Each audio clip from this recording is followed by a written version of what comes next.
Halo, selamat sore Bapak dan teman-teman semua. Izin memperkenalkan diri. Perkenalkan, nama saya Kezia Judika Manira Hutagaol dari Prodi S1 Sistem Informasi dengan NIM 12S22014 dan teman saya. Perkenalkan, nama saya Jeremy Samosir dari Prodi Sistem Informasi dengan NIM 12S22029. Kami dari PIR 10. Di video kali ini kami akan menjelaskan, membahas, serta mempresentasikan hasil diskusi kami mengenai tugas week 4 yaitu T01 Juragan Buku. Namun sebelumnya kami akan menunjukkan bentukan soal T01 Juragan Buku yang dari GitHub.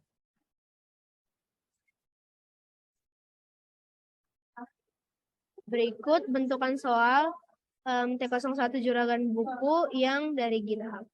Dari soal ini kita tahu bahwa Ucok dan Butet ingin membangun sebuah startup company. Startup company-nya ini dalam bentuk program penjualan buku yang sederhana. Hal terkecil yang dapat dilakukan adalah mengidentifikasi properti-properti dari suatu buku. Nah, kebetulan di soal ini sudah tersedia 10 properti dari objek buku beserta deskripsinya.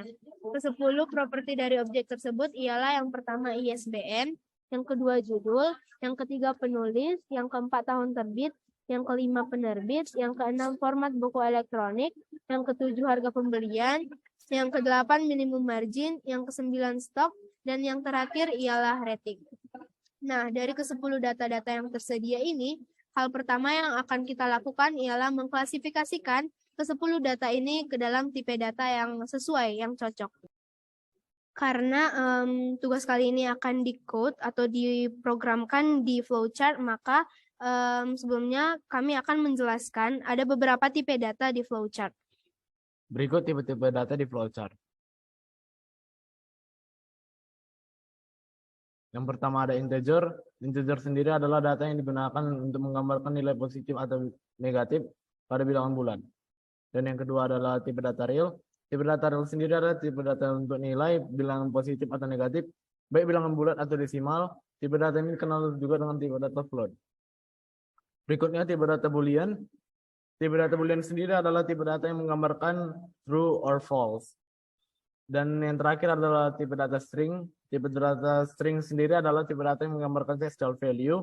Textual value sendiri adalah nilai data yang terkonsep secara teks, merupakan gabungan dari huruf, angka, spasi, tanda hubung, dan lain-lain.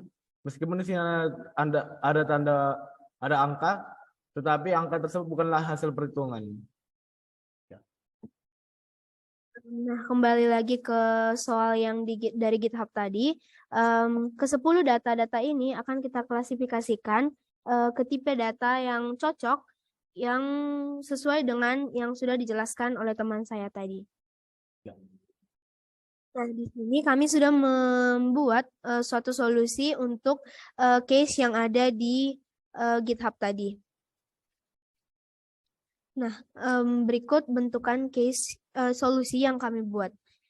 Yang pertama ialah kita akan mengklasifikasikan tiap-tiap 10 data tadi ke dalam 4 data yang sudah dijelaskan teman saya tadi. Yang pertama ialah ISBN. ISBN kami deklarasikan sebagai string dikarenakan ISBN merupakan gabungan dari beberapa huruf dan gabungan dari beberapa angka dan ada tanda penghubung. Yang kedua ialah judul. Judul kami deklarasikan sebagai string karena merupakan susunan dari beberapa huruf.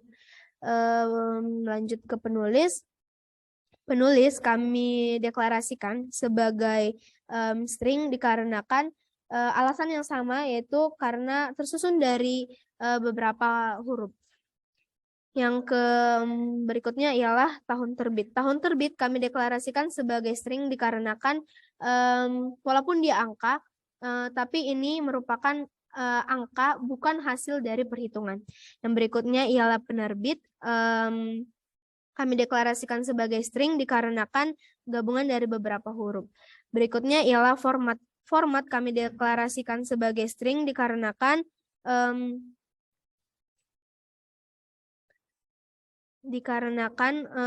merupakan gabungan dari beberapa huruf. Yang berikutnya ialah real. Real kami deklarasikan sebagai harga. Tunggu. Yang berikutnya ialah harga. Harga kami deklarasikan sebagai real dikarenakan harga merupakan bilangan desimal. Yang berikutnya ialah minimum margin. Minimum margin kami deklarasikan sebagai bilangan real, tipe data real dikarenakan merupakan bilangan desimal. Yang berikutnya ialah stok. Stok kami deklarasikan sebagai integer dikarenakan merupakan bilangan bulat. Yang berikutnya ialah rating. Rating kami deklarasikan sebagai bilangan real dikarenakan merupakan bilangan bulat desimal. Berikutnya ialah setelah kita deklarasikan 10 data tersebut, kita akan memasukkan inputannya, yaitu sesuai dengan urutan yang sudah kita deklarasikan. Seperti yang kita ketahui, flowchart sangat peka terhadap besar kecilnya huruf. Maka dari itu apa yang sudah kita nama variabel yang sudah kita deklarasikan tadi harus sesuai dengan nama variabel di inputnya. Nah, seperti ini nama variabel di deklarasi ISBN huruf kecil semua, maka di inputnya juga harus huruf kecil semua. Nah, setelah sudah kita susun sesuai dengan susunan yang ada, terakhirnya ialah kita masukkan output. Nah, outputnya kita masukkan sesuai nama variabel yang ada di deklarasi dan di input. Sesuai urutan juga. Nah, output ini kita susun dibatasi oleh pipeline. Pipeline ini dibuat di double quote. Nah, di sini ada tanda N, double quote, pipeline, double quote, dan tanda N. Nah, apa sih sebenarnya fungsinya ini? Tujuan dari si N, double quote, dan pipeline ini. Nah, N sendiri memiliki tujuan untuk menampung nilai si inputan itu agar bisa menjadi output. Nah, kalau fungsi dari si double quote ialah untuk mendefinisikan si pipe agar bisa menjadi pembatas tiap-tiap output. Nah, dari program yang sudah kita buat ini, kita akan mencoba untuk menjalankan atau merankan program tersebut. Sebagai contoh,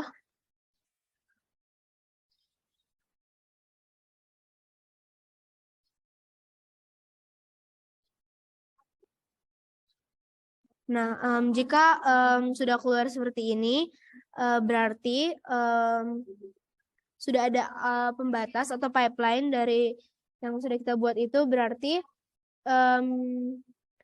program yang sudah kita buat tersebut sudah berhasil. Mungkin itu saja yang bisa kami sampaikan di video kali ini. Jika ada tutur kata yang salah, kami mohon maaf. Sekian dan terima kasih. Terima kasih.